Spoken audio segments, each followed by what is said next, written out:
নমস্কার বন্ধুরা, এখন আমরা দীঘাতে পৌঁছে গেছি। এই দীঘা রেল স্টেশন থেকে বাইরে বেরোবার সময় দেখুন কী রকম ভিড় এই দীঘা রেল স্টেশনের বাইরে।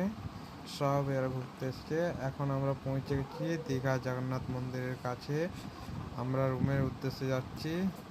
এখন আমরা আবার দীঘার জগন্নাথ মন্দিরের ভিতরে ঢুকছি। দেখুন এই দীঘার জগন্নাথ মন্দির, বাট ভিতরে ভিডিও করা অ্যালাউ নেই। তাও আমি একটু ভিডিও করেছি, ওখানে পুলিশরা তাদের মানা করেছিল।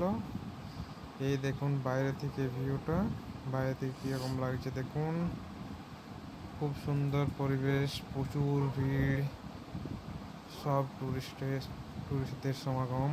দেখুন উপরের ঝান্ডাটা কীরকম উড়ছে। এই হলো সমুদ্রের বিচের দৃশ্য সন্ধ্যাবেলায়। এরিয়াতে প্রচুর প্রচুর ভিড়, দারুণ পরিবেশ। সন্ধ্যাবেলায় বসে থাকলে মুগ্ধ হয়ে যাবে মনটা। এই দেখুন প্রচুর ঢেউ। এখন আমরা পৌঁছে গেছি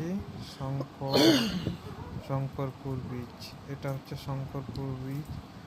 মর্নিং 6টার সময় আমরা পৌঁছেছিলাম পরের দিনে। এখানে বেশি ভিড়।